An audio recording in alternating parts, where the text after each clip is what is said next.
నాగాంజనేయులు గారు, శ్యామల గారు, సూర్యారావుపేట అండి. నాగాంజనేయులు, శ్యామల సూర్యారావుపేట నుంచి వచ్చారు వీళ్ళు. పెళ్ళయి 4 ఏళ్ళు అయింది, పిల్లలు పుట్టలేదని రకరకాల చోట్ల చూపించుకున్నారు. వాళ్ళకి అక్కడ ఫలితం రాలేదు. ఏదో ఎండోమెట్రియల్ పొర తిన్నుగా ఉందన్నారు, ఐయుఐలు చేయాలన్నారు, రకరకాల ఇంజక్షన్లు 14 ఇంజక్షన్లు పొడిచారు. ఆయన ఏమీ ఫలితం లేదు. చివరికి మరి ఏం చేయాలి అంటే ఇక ఐవీఎఫ్కి వెళ్తారా, ఆపరేషన్కి వెళ్తారా, ఈ టైప్లో వాళ్ళు మాట్లాడుతుంటే న్యాచురల్గా తెచ్చుకోవాలనే వాళ్ళ సదుద్దేశంతో వాళ్ళు యూట్యూబ్లో వెతుకుతుంటే మన వీడియో కనపడి మన దగ్గరికి వచ్చారు. చివరికి మన దగ్గర ప్రెగ్నెన్సీ పొందారు. ఎన్ని రోజుల్లో అండి? 12 days. అంత 12 days. 12 డేస్లో ప్రెగ్నెన్సీ పొందారు న్యాచురల్గా. 12 డేస్ అండి. 4 సంవత్సరాల్లో రాంది 14 ఇంజక్షన్లు పొడిసి ఐయుఐ చేసిన రాని ప్రెగ్నెన్సీ 12 డేస్లో వచ్చింది. ఎలా అనేది వారి మాటల్లో విందాం. మరి నాగాంజనేయులు గారు మీ అనుభవాలను షేర్ చేసుకోండి. అసలు సూర్యాపేట నుంచి ఇక్కడ వరకు మీరు ఎలా రావాలనిపించింది? వయసు 31, భర్త వయసు, భార్య వయసు 28. వాళ్ళేమి నిన్న మొన్న పెళ్లి చేసుకున్న కన్యాకుమారులు కాదు. 31 ఉంది, మీకు అన్నట్టే 30 దాటిన వాళ్ళే, కానీ తెచ్చుకోగలిగారు. ఎలా 12 రోజుల్లో అనేది నాగాంజనేయులు గారు చెప్తారు. మీ అనుభవాలు షేర్ చేసుకోండి. ఎలా వచ్చారు ఇక్కడికి, ఎలా తెలిసింది, తెలిసిన తర్వాత మీరు ఇక్కడికి రావాలని ఎలా అనిపించింది, ఇక్కడికి వచ్చాక ఏం జరిగింది, మరి తర్వాత మీరు ప్రెగ్నెన్సీ పొందాక అప్పుడు ఏమనిపిస్తుంది? ఇంతకాలం మిమ్మల్ని ఎంతోమంది డాక్టర్లు ఎన్నో చెప్పుంటారు, వాళ్ళు అక్కడ ఏం చెప్పారు, నేను ఇక్కడ ఏం చెప్పాను, చివరికి ఏది నిజమైంది అనేది మీ మాటల్లో చెప్తే ఇంకా రాని ప్రెగ్నెన్సీ రాని వాళ్ళు బయట అంతా ఐవీఎఫ్లు, ఆపరేషన్లు అనిపించుకుంటూ అవి చేయించుకున్నా కూడా ఫలితం రాక ఇబ్బంది పడుతున్న వాళ్ళకి ఇంత ఈజీగా న్యాచురల్ ప్రెగ్నెన్సీ తెచ్చుకోవచ్చు అనే విషయం తెలిస్తే వాళ్ళని కూడా ప్రమాదాల్లో నుంచి కాపాడిన వాళ్ళు అవుతారు. అది ముందుకు వచ్చి మీరు వీడియో ఇచ్చినందుకు ముందుగా అభినందనలు. గట్టిగా నాగాంజనేయులు గారికి ఒక సప్పట్లు కొట్టండమ్మా. ఎందుకనంటే వాళ్ళు లాభం పొందడమే కాకుండా, దేవుడు అనుగ్రహంతో లాభం పొందడమే కాకుండా ఆ లాభాన్ని నలుగురికి తెలియజేయాలి. మరో నలుగురు మా జీవితం లాగా వాళ్ళు కూడా బాధలు పడకూడదు, అతి తొందరలోనే వాళ్ళు కూడా ఈ ప్రెగ్నెన్సీ పొందాలనే మంచి ఉద్దేశంతో వారు ముందుకు వచ్చి వీడియో ఇచ్చినందుకు మనం అభినందిద్దాం. నాగాంజనేయులు గారు చెప్పండి. ఇది ట్రీట్మెంట్ 3 ఇయర్స్ నుంచి నార్మల్గానే ట్రై చేసినాము. లాస్ట్ అక్టోబర్, నవంబర్ నుంచి మేము వేరే ఐవీఎఫ్ సెంటర్కి వెళ్ళాము. వెళ్ళిన తర్వాత వాళ్ళు ఒక 2 months మామూలుగా హార్మోన్స్కి మెడిసిన్స్ ఇచ్చారు. దాని తర్వాత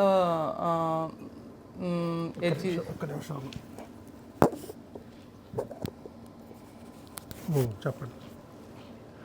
హార్మోన్స్ టెస్ట్ ఇచ్చినారు. దాని తర్వాత ఒకరోజు వచ్చి మీరు ఐయుఐ చేసుకోవాలి, అది మీకు ట్యూబ్లో ఏదో సమ్ బ్లాకేజ్ ఉంది, హెచ్సిజి టెస్ట్ కూడా ఆటోమేటిక్గా చేసుకోండి అని చెప్పారు. ఐయుఐ 2 సార్లు చేసుకున్నాము. 2 సార్లకి సక్సెస్ కాలేదు. దాని తర్వాత మళ్ళా ఒక 3 monthsకి మళ్ళా టెస్టులు ఇచ్చారు, మెడిసిన్స్ ఇచ్చారు. ఒక 1 month ఏమో ప్రెగ్నెన్సీ రాకుండా ఉండడానికి ఇచ్చారు. దాని తర్వాత ఈ 3 months టెస్ట్ అయిపోయిన తర్వాత మళ్ళీ ఒక రోజు వెళ్తే ఐయుఎఫ్కి వెళ్ళాలి, మీరు మీ వల్ల కావట్లేదు, అవసరమైతే ఐఎఫ్ కూడా ఫెయిల్ అయితే కనుక మీరు డోనర్కి ఒకటి వెళ్ళాల్సి వస్తుంది అని వాళ్ళు అప్పుడే కన్ఫర్మ్ చేశారు, ఐయూ కాకముందే. దాని తర్వాత మా వైఫ్ ఏమో న్యాచురల్గా ట్రై చేద్దాము, ఇది ఐఎఫ్ కూడా సక్సెస్ రేటు అంత లేదు, మార్కెట్లో కూడా సమ్ 30 to 40% ఎంతో ఉంది, అది హై సక్సెస్ రేటు కూడా కాదు అని చెప్పారు. 2-3 కూడా, వీళ్ళకంటే ముందే నేను 2-3 కూడా అడిగి చూశాను ఐఎఫ్ గురించి. వాళ్ళు కూడా అంతకన్నా కరెక్ట్గా చెప్పలేదు. నేను మామూలుగా సాడ్ డిప్రెషన్లో ఉన్నప్పుడు యూట్యూబ్లో ఇట్లా సెర్చ్ చేస్తుంటుంటే సార్ది వీడియో కనపడింది. నేను కూడా తను దాదాపు 2 months నుంచి రీసెర్చ్ చేస్తుంది ఐఎఫ్కి. ఎప్పుడైతే వాళ్ళు సజెస్ట్ చేసినా అప్పటి నుంచే సార్ది యూట్యూబ్లో చూస్తుంది. తను ఇది ఐఎఫ్ కాకముందే తంది విజయవాడకి వెళ్దాము అక్కడ అయిపోతుందని తను సజెస్ట్ చేస్తే అది తొందర కాదు, న్యాచురల్ అంటున్నారు, ఇది మనం ఇంటి పక్కకే ఉంది కదా సెంటర్ ఫెర్టిలిటీ సెంటర్, ఫస్ట్ ఇది ట్రై చేద్దామని చెప్పాను. ఇదేమో కాలేదు. తర్వాత సార్ దగ్గరికి వచ్చిన తర్వాత ఫస్ట్ నేను వచ్చినప్పుడు ఇన్ని టెస్టులు ఇవి అన్నీ నేను నమ్మలేదు. ఫస్ట్ తినో సార్ని నమ్ముకొని వచ్చింది. సారు చెప్పినట్టు డైటు ఫస్ట్ చేంజ్ చేసేసినాను. ఆ రోజు సాయంత్రం నుంచి బయట అవుట్ సైడ్ ఫుడ్ తగ్గించేసినాను. హై ప్రోటీన్ ఫుడ్ తింటున్నాను. దాంతో తను కూడా డైట్ మార్చేసింది. తర్వాత ఫస్ట్ సారు ఆ మెడిసిన్స్ పక్కన పెట్టండి, ఫస్ట్ అది మనం ఇది తిట్టుకోవడం కొట్టుకోవడం ఫస్ట్ అది తగ్గించేసినాం అంటే చేంజ్ అయిపోతుంది. దాని తర్వాత సార్ ఇచ్చిన మెడిసిన్, సార్ ఇచ్చిన సీక్రెట్ ఫార్ములా వ్యాక్సిన్ ఒకటి, అవన్నీ కలుపుకుంటే ఇప్పుడు మాకు పాజిటివ్ వచ్చింది. ఫస్ట్ అయితే పాజిటివ్ వచ్చినట్టు నేను ఇప్పుడు కూడా నమ్మట్లేదు. జస్ట్ ఐసోలేషన్లో ఉన్నాను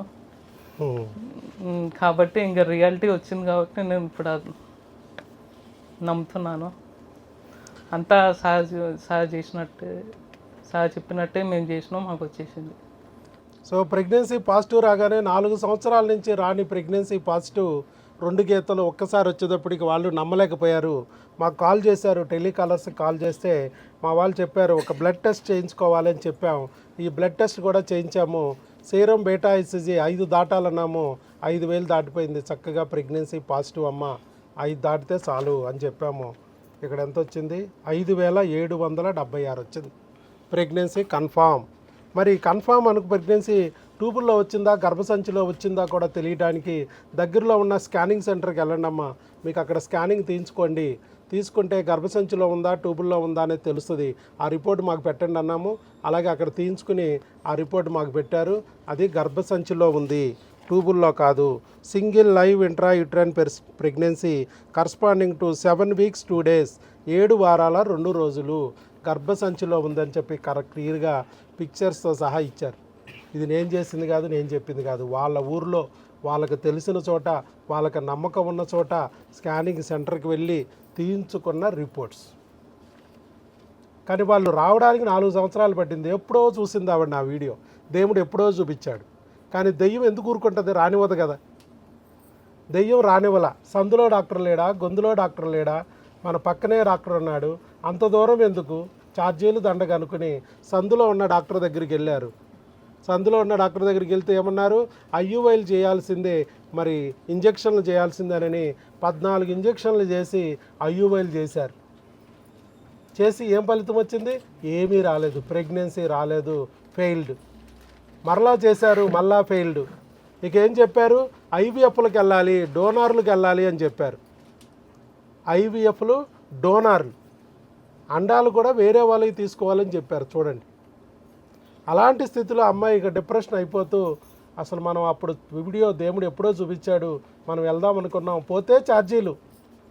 ఇప్పుడు ఆ ఒక్క ఛార్జీలకు ఆలోచిస్తే ఈ లోపల లక్షలు వదిలి ఒళ్ళు గొల్లయింది. పోతే ఛార్జీలు, వస్తే ప్రెగ్నెన్సీ కదా అని చెప్పి మరలా ఆ అమ్మాయి మేలుకుని టక్కన ఇక్కడికి వచ్చింది. భర్తను కూడా తీసుకొచ్చి ఇద్దరు కలిపి కౌన్సిలింగ్ గంట కూర్చోబెట్టి చెప్పాం. ప్రెగ్నెన్సీ రావాలంటే ఏం చేయాలి, భార్యాభర్తలు ఎలా ఉండాలి, ఏం తినాలి, ఇవన్నీ ఇంపార్టెంట్ అయ్యా. ప్రెగ్నెన్సీ రావాలంటే మీరు కృషి చేయాలి, మీరు ఎలాంటి కృషి చేస్తే ప్రెగ్నెన్సీ వస్తుంది అనేది కూర్చోబెట్టి గంట చెప్పాను. అదే పద్ధతిలో వాళ్ళు ఫాలో అవుతూ వెళ్ళారు.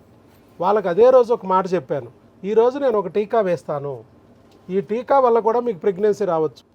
ప్రపంచంలో మీకు ఏ డాక్టర్ కూడా ఈ టీకా వేయకపోవచ్చు, కానీ ఒక టీకా వేయించుకుని వెళ్ళండి. ఈ టీకా వేయించుకుంటే టీకా ప్రభావం వల్లే మీకు ప్రెగ్నెన్సీ రావచ్చు. 10-15 రోజుల్లో మీకు ప్రెగ్నెన్సీ వచ్చినా కూడా ఆశ్చర్యపోవద్దు మీరు. అది కూడా మాయక ఉంటే. ఎందుకంటే తావీజు మహిమలాగా టీకా మహిమ పనిచేస్తుంది. ఇది మీకు ప్రెగ్నెన్సీ తీసుకురావచ్చు. మీరు మందులు వాడటం మొదలెట్టక ముందే ప్రెగ్నెన్సీ రావచ్చు. మన మందులు ఇస్తాం, టెస్టులన్నీ చేస్తాం, ఆ టెస్టులు చేసి ఆ క్రిములకు సంబంధించిన మందులన్నీ ఇస్తాం. దాంట్లో టీకా క్రిమి కూడా ఉంటుంది. అయితే ఆ టీకా క్రిమి ఉంది అని తెలిసిన తర్వాత మళ్ళీ మీరు రావాలంటే మీ ఊరి నుంచి దూరం నుంచి రావడం కష్టం. కాబట్టి ఇవాళ టీకా వేయించుకెళ్ళిపోండి. క్రిమి ఉంటే పోద్ది, లేకపోతే రాకుండా ఆపుద్ది. ఎటు చూసినా మంచిదే, వేయించుకెళ్ళిపోండి. ఒకవేళ ఈ క్రిములకి అన్నిటికీ మందులు వచ్చి మీరు వాడదాం అనుకునే లోపలే ఒక్కోసారి ప్రెగ్నెన్సీ రావచ్చు. అలా ప్రతి మాకు వచ్చిన ప్రెగ్నెన్సీ పేషెంట్లలో 10% మెంబర్స్కి టీకాతోనే వస్తుంది. 10 మంది వస్తే ఒకరికి వచ్చే అవకాశాలు ఉన్నాయి. జనరల్గా మాకు ఇక్కడ జరుగుతున్న పద్ధతిని బట్టి అలా ఉంది. కాబట్టి మీరు కూడా వేయించుకెళ్ళండి అని చెప్పాం. అలాగే అందరితో పాటు టీకా వాళ్ళు కూడా వేయించుకెళ్ళారు. చివరికి టీకా వేసిన 15 రోజులు 12వ రోజుకే ప్రెగ్నెన్సీ ఫాస్ట్. ఆ రోజు సార్ కూడా చెప్పారు, మేము మీలాగానే కూర్చున్నప్పుడు దానిలో కనీసం 10% మందికి వస్తుందని చెప్పారు. దానిలో మేము ఉంటే బాగుంటుందో మేము ఆ రోజు డిసైడ్ అయిపోయినాం. అట్లనే అదే పాజిటివ్ ఎనర్జీతో మేము ఇంటికి వెళ్ళిపోయినాం. అప్పటి నుంచి మాకు అంతకుముందు మేము డిస్టర్బెన్స్ ఉండేది. తను ఒకసారి ఐఏఎఫ్కి వెళ్ళమని నేను సజెస్ట్ చేసేవాడిని, తను వద్దు ఉండేది. దాన్ని కూడా సక్సెస్ రేట్ అంత ఉండేది కాదు. దాదాపు 3 సార్ దగ్గరకు వచ్చిన తర్వాత 10 నాకున్న ఆ రోజు వచ్చిన నెగిటివ్ ఏ నెగిటివ్ తోటి అయితే ఇక్కడికి వచ్చానో, సార్ చెప్పిన మాటలకి, సార్ ఇచ్చిన కోఆపరేషన్కి ఆ వచ్చిన నెగిటివ్ కూడా పోయింది. ఆ 10% మేము ఉండడం నాకు చాలా హ్యాపీగా ఉంది. ఆ టీకా కూడా ఎందుకు సార్ ఇస్తున్నారంటే, మనకి మందులు రావడం కొంచెం లేట్ అవుతుంది కదా, దానికి ముందుగా ప్రొటెక్షన్ ఉండాలని సార్ ఇస్తున్నారు. మీ సార్ చెప్పినట్టు ఫాలో అవ్వండి, డైట్ మంచిగా ఫాలో అవ్వండి, వచ్చేస్తుంది. అది పెద్ద బ్రహ్మ విజయం కాదు. అది ఇప్పుడు అర్థమైంది ఆయనకి. కానీ ఫస్ట్లో పాపం ఆవిడని ఐయుఐ చేయించుకోమన్నాడు, 2 చేయించుకుంది. ఇంజక్షన్లు ఆవిడకి కదా పొడుస్తారు, ఈయనకేమో డబ్బులు గొల్ల, ఆవిడకి ఒళ్ళే గొల్ల. అందుకే అమ్మాయి భయపడిపోయింది. ఐయుఐకే ఎన్ని పొడిచారంటే ఐవీఎఫ్కి ఎన్ని పొడుస్తారని భయంతో ఆగిపోయింది. లేకపోతే ఇంకో 4 లక్షలు గొల్లయ్యాయి ఈయనకి. ఆవిడ భయమే ఈయనకి డబ్బులు కాపాడి. అంతే ఇంకో 4 లక్షలు పోయిండే. ఆ పోయిన తర్వాత వచ్చేవాళ్ళు 6 ఐవీఎఫ్లు పోయిన వాళ్ళే మన దగ్గరికి వచ్చి టీకాతో ప్రెగ్నెంట్ వచ్చిన వాళ్ళు ఉన్నారు. ఈ టీకా ప్రపంచంలో ఏ డాక్టర్ ఇవ్వడం, ఓన్లీ ఒకే ఒక డాక్టర్ ఇస్తాడు, డాక్టర్ వైఎస్ బాబు. ఈ టీకా నేను తయారు చేసింది కాదు, ఈ భారతదేశంలో ఉన్నదే. కొన్ని వందల సంవత్సరాల నుంచి ఈ టీకా ఉంది. ఎవరు ఏనంత మాత్రాన నేను ఇవ్వకూడదని ఏమైనా ఉందా? కొన్ని వేల మందికి నేను ప్రెగ్నెన్సీ తెప్పించగలిగినప్పుడు నేను ఇస్తా. ఈ టీకా వల్ల ఏమైనా ప్రమాదం ఉందా అంటే, ఇది కొన్ని కోట్ల మంది టీకాని తీసుకున్నారు ఆల్రెడీ. భారతదేశంలో గవర్నమెంట్ కూడా ఈ టీకా 15 సంవత్సరాల్లో పిల్లలందరికీ ఇచ్చి పడేసింది. 15 సంవత్సరాల్లో పిల్లలకే ఇచ్చేసింది గవర్నమెంట్. ఎందుకు? నెక్స్ట్ రాబోయే జనరేషను పిల్లల సమస్య రాకుండా ఉండాలంటే 15 సంవత్సరాల్లో పిల్లలైతే పెళ్ళిళ్ళు అవను కాబట్టి వాళ్ళకి ఇచ్చేస్తే నెక్స్ట్ జనరేషన్ వాళ్ళన్నా సేవ్ అవుతారని ఇచ్చేసింది. 15 సంవత్సరాల్లో పిల్లలందరికీ స్కూల్లో దొరకపోతే ఇంట్లోనూ పట్టుకుని ఆశా వర్కర్లు, అంగన్వాడీ వర్కర్లతోనూ గవర్నమెంట్ ఎప్పుడో ఇచ్చేసింది. మరి ఎవరికీ ఇబ్బంది లేదు, మీకెందుకు వస్తుంది ఇబ్బంది? గవర్నమెంటే ఇస్తున్న టీకా, ఇది నేను తయారు చేస్తున్న టీకా కాదు. కాబట్టి ఇది ఒక విచిత్రమైన వైద్యం, మ్యాజికల్ వైద్యం. చూడండి, ఐయుఐలు 2 చేసినా రాంది ఐవీఎఫ్ డోనార్కి వెళ్ళమన్నారు. అక్కడ డాక్టర్ గారు ఐవీఎఫ్ డోనార్లకి వెళ్ళమన్నారు. ఒకరు కాదు, ఇద్దరు కాదు, వీళ్ళ డాక్టర్మే కాదు, ప్రపంచంలో ఆంధ్రాలో కాదు, అమెరికాలోను గల్ఫ్లో కూడా వెళ్ళి డాక్టర్లతో ఐవీఎఫ్లు అని చెప్పించుకుని చేయించుకుని ఫెయిల్ అయ్యాక, డోనార్లకని సరుగేట్లకని వెళ్ళి ఫెయిల్ అయ్యాక చివరికి మన దగ్గరికి వచ్చి టీకాతో ప్రెగ్నెన్సీ వచ్చిన వాళ్ళు ఉన్నారు. మరి దీన్ని మ్యాజిక్ అనరా? లక్షలు. ఆ రోజు కూడా అది కూడా చెప్పాను నేను, టీకా వేయించుకునేటప్పుడు మీకు అనిపించవచ్చు, మాకెందుకు వస్తుందిలే, టెక్స్ట్ బుక్లో ఉన్న జబ్బులన్నీ మా ఒంట్లో ఉన్నాయి, మాకు రాదులే, ఎవరో మామూలు వాళ్ళకి వస్తుందేమో, అంత ఈజీగా మాకెందుకు వస్తుంది అని అనుకోవద్దు. మీకే రావచ్చు ముందు. ఎందుకనంటే బీటింగ్ అరౌండ్ బుష్. చాలా చోట్ల డాక్టర్లు అందరూ సమస్య ఒకటైతే ఇంకో కొట్టుడు కొడుతున్నారు. ఐవీఎఫ్లు, ఐయుఐలు, ఆపరేషన్లు. సమస్య అది కాదు, నీ శరీరం అది అడగట్లా. నీకు ప్రెగ్నెన్సీ ఇవ్వడానికి, నీ బిడ్డని ఇవ్వడానికి నాకు ఎవరు అడ్డం పడుతున్నారు, అడ్డాన్ని తొలగించంటుంది. ఆ అడ్డం పడేది క్రిమి అయితే, అన్నీ ఉన్న అల్లు నోట్లో శనిలాగా ఆ క్రిమిగోడు దాపరించి చేతిలో ఉన్న ముద్రని నోట్లోకి రానివ్వకోకుండా చేస్తూ అడ్డం పడితే, ఆ శనిగాడిని తొలగిస్తే ఆ చేతిలో ముద్ర నోట్లోకి వస్తుంది, బిడ్డ కడుపులోకి వస్తుంది. ఇదే నేను చెప్పాను. కాబట్టి ఆ క్రిమే మీకు అడ్డం పడి ఉండంటే, నువ్వు 50 లక్షలు కాదు కదా, 50 కోట్లు ఖర్చు పెట్టినా, నువ్వు 5 ఐవీఎఫ్లు కాదు కూడా 500 ఐవీఎఫ్లు చేయించినా నీకు ప్రెగ్నెన్సీ రాదు. నువ్వు నీ కణాలు కాకపోతే డోనార్ అండాలు కాకపోతే నీ అండాలు ఏమేసినా నీకు ప్రెగ్నెన్సీ రాదు. ఆ క్రిమికి టీకా పడితేనే ప్రెగ్నెన్సీ వస్తుంది. అందుకే మనం ఆ టీకా వేయించుకోకూడదా? అందరూ వేయించుకోవచ్చు, ఏం ప్రాబ్లం. నీకు ఆ క్రిమి లేదు, రాకుండా ఆపుద్ది. క్రిమి ఉంది, తగ్గిస్తుంది. ఇప్పుడు కరోనా టీకా మనం అందరూ వేయించుకోవాలా? ఉంటే తగ్గుద్ది, లేకపోతే రాకుండా ఆపుద్ది. మంచిదే కదా. ఆ క్రిమి ఉండాల్సిన అవసరం లేదు కదా మన ఒంట్లో.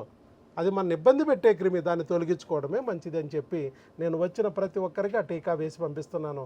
ఆ రకంగా ఆ రోజు కూడా వాళ్ళకి టీకా వేయించుకోమన్నాను, వేయించుకున్నారు. ఫస్ట్ టైం 4 సంవత్సరాలు ఫస్ట్ టైం అలా ఆవిడ ఎన్నో ఇంజక్షన్లు చేయించుకుంది. ఫస్ట్ టైం ఆయనకి ఇంజక్షన్ పొడిచింది డాక్టర్ వైఎస్ బాబు మాత్రమే. అంతేనా? అంతే అంతే ఆ రోజు ఇంజెక్షన్ చేయించినప్పుడు తనకి హ్యాపీనెస్ కూడా కాస్త సో ఫస్ట్ టైం నేను ఎప్పుడు వెళ్ళినా హాస్పిటల్కి వెళ్ళినా బారికే స్కానింగ్లు, బారికే బ్లడ్ టెస్టులు, రోజు స్కానింగ్లు ఎన్నిసార్లు తిప్పారు. 3 నెలలు రోజు ఇంజక్షన్లు. బారికి 14 ఇంజక్షన్లు పొడిచేశారు. ఐయుఐ అనే పేరుతో 14 పొడిసి అవతల బారేశారు. ఇక ఐవీఎఫ్కి ఎన్ని పొడిసేవాళ్ళు?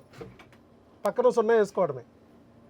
అది కానీ ఆయన్ని ఒక్కసారి కూడా లోపలికి పిలిచింది లేదు, ఆయనతో మాట్లాడింది లేదు, కనీసం లోపలికి కూడా పిలవాలి. ఆయన ఓన్లీ ప్యాకేజీ చెప్పడమే, డబ్బులు ఎంత అయిందో చెప్పడం, ఆ డబ్బులు జేబులో నుంచి తీసి వాళ్ళకి ఇవ్వడం, చేతులు కట్టుకుని ఉంచవడం, డబ్బులు ఇవ్వడం, గోడ మీద బల్లులు చూస్తా కూర్చోవడం, పనే లేదు ఆయనకి. అసలు బయటకు వెళ్ళి లోపలికే రానివ్వరు వాళ్ళు, బయట కూర్చోబెట్టేస్తారు. ఏదైనా అడుగుదామన్నా ఇంకంప్లీట్గా చెప్పేస్తారు, పంపించేస్తారు. మళ్ళీ ఇంకో రోజు రండి అంటారు. అంతే, వాళ్ళు ఏం చెప్పరు. ఐయుఐ అయిపోయిన తర్వాత కూడా వాళ్ళు అసలు ఏం పట్టించుకోలేదు. డైరెక్ట్ మీరు ఐఏఎఫ్కి వెళ్ళిపోండి, మళ్ళీ ఐఏఎఫ్కి రావడానికి కూడా స్పెసిఫిక్ డేట్ చెప్తారు, ఆ డేట్కి రావాల్సిందే, లేకపోతే మళ్ళీ ఫస్ట్ నుంచి మళ్ళీ ప్రోగ్రామ్ స్టార్ట్ చేస్తారు. అంతే, వేస్ట్. అప్పటి వరకు ఒక 50,000 ఖర్చు పెట్టినా అన్నీ వృధానే, మళ్ళీ మొదలే. మధ్యలో 50,000 ఖర్చు పెట్టి ఇంజక్షన్లు అన్నీ పొడిపించుకున్నా అండాలు రాలేదనో, వచ్చినాయనో, ఎక్కువైనాయనో, తక్కువైనాయనో, మొత్తం క్యాన్సెల్. మళ్ళీ ఫ్రెష్గా నెక్స్ట్ మంత్ సాకెల్. అంతే, అసలు ప్రోగ్రామ్ది మెయిన్ది ఎక్కడుంది ప్రాబ్లం చూసుకోకుండా డైరెక్ట్ సిస్టమ్ని డ్యామేజ్ చేస్తా అంటే అది కుదరదు. భూలోకంలోనే యమలోకాన్ని చూపించారు. అసలు మేము పనికిరానేమో, మా ఆవిడ పనికిరాదేమో, ఐవీఎఫ్ డోనార్ అన్నారు, ఆవిడ అన్నం పనికిరాదేమో అని భర్త కూడా నమ్మే స్టేజ్కి లాక్కెళ్ళిపోతున్నారు. లేదా భర్తకి ఏదన్నా తేడా ఉంటే భార్యను నమ్మించేయడానికి ట్రై చేస్తున్నారు, భర్త పనికిరాడు అని చెప్పి. కానీ పనికిరాంది ఎవరు? భర్త కాదు, భార్య కాదు. వాళ్ళ అండాలని, వీర్యకణాలని డ్యామేజ్ చేస్తూ బిడ్డని పుట్టనీకోకుండా చేస్తున్న ఆ క్రిమిని గుర్తించలేని డాక్టర్ గారు బుర్రకాయ పనికిరాదనే విషయం ఆయనకు ఇప్పటికి అర్థమైంది. అంతే సార్. అర్థమైందా? అర్థమైంది. అది కనిపెడితే చివరికి జస్ట్ ఒక టీకాతో ప్రెగ్నెన్సీ వచ్చేసింది. 12 రోజుల్లోనే ప్రెగ్నెన్సీ పొందగలిగారు. అలా ఈయన ఫస్ట్ కాదు, ఈయన లాస్ట్ కాదు, ఫ్లూక్లో వచ్చేసిందిలే అనుకోకండి. ఇదే ఫస్ట్ కాదు, ఇదే లాస్ట్ కాదు. ఆయనకు కూడా టీకా ఇచ్చేటప్పుడు నేను చెప్పే ఇచ్చాను, ఇలా ఎంతోమందికి వచ్చింది, మీకు కూడా రావచ్చు. అలా రానంత మాత్రం డిప్రెస్ అవ్వక్కర్లే. ఈయనకు వచ్చింది, ఈయనతో పాటు వచ్చిన వాళ్ళకి టీకాతో రాకపోవచ్చు, క్రిములకు మందులు వాడుతుండగా రావచ్చు, లేదా హార్మోన్లకు వాడుతుండగా రావచ్చు. వాళ్ళ సమస్య ఎక్కడైతే ఉందో, కర్ణుడి సావికి ఒకటే కారణం ఉంటుందా? 4-5 కారణాలు ఉండొచ్చు.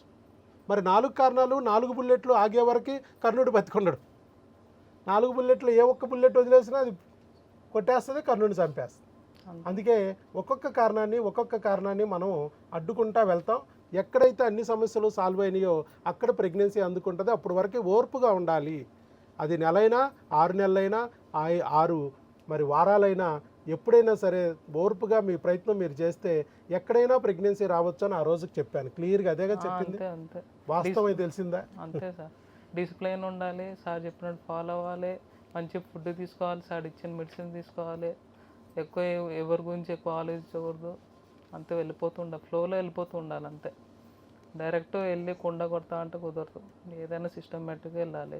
మేము అట్లా ఫాలో అయ్యాము. అంతే, ఆ డే నుంచి నేనైతే బయట ఫుడ్డే బంద్ చేసేసిన, తినడం సగం బంద్ చేసిన. సార్ చెప్పినట్టు ఆ బుక్ ఏదో ఇచ్చారు, ఆ బుక్లో 2-3 సార్లు చదివినాను, అర్థం కాలే, మళ్ళీ చదివినాను, తను కూడా అర్థం చేసుకుంది. అట్లానే ఆ బుక్లో ఆ ఫుడ్ ఎట్లా తీసుకోవాలి, ఏం తీసుకోవాలి అన్నీ చెప్పారు. అది ఫాలో అయితే చాలు, ఏమంతా బ్రహ్మ విద్య ఏం కాదు ఇదేది. అది సంతానం పొందడానికి మీరు అమ్మా నాన్న కాగలరని బుక్ ఇస్తాం, ఆ బుక్ను ఫాలో అవ్వమంటాం. మన దగ్గరకు వచ్చిన ప్రతి ఒక్కరికి ఇస్తాం. అలాగే 500 వీడియోలు ఉంటాయి, ఎక్కటి హబ్ అనే ఛానల్లో యూట్యూబ్లో ఉంటాయి. 500 వీడియోలు వండుకుని తినమంటాం, అది చెప్పాం. అలాగే ఎప్పుడు కూడా గర్భిణీ కంప్లీట్ అయింది కాబట్టి, గర్భిణీ వచ్చింది కాబట్టి ఇక నుంచి ఈ బుక్ ఫాలో అవ్వాలి. గర్భిణీ స్త్రీ ఆహారము ఆరోగ్యం. దీంట్లో ఏం తినాలి, ఏం తినకూడదు ఉంటుంది, ఎలా ఉండాలి, ఏం చేయాలి, బిడ్డను లోకరక్షకుడిలాగా మరి పుట్టే వరకు ఎలా కాపాడుకోవాలనే విషయాలన్నీ దాంట్లో ఉంటాయి. అది ఫాలో అవ్వాలి. ఓకే, ఆల్ ది బెస్ట్ అండి. ముందుకొచ్చి వీడియో ఇచ్చారు, వాళ్ళలో ధైర్యం కలిగించడానికి ముందుకొచ్చి వీడియో ఇచ్చినందుకు మన నాగాంజనేయులు గారికి అలాగే శ్యామల గారికి గట్టిగా చప్పట్లతో అభినందనలు తెలియజేద్దాం. ఆల్ ది బెస్ట్ అండి. Thank you sir. రైట్.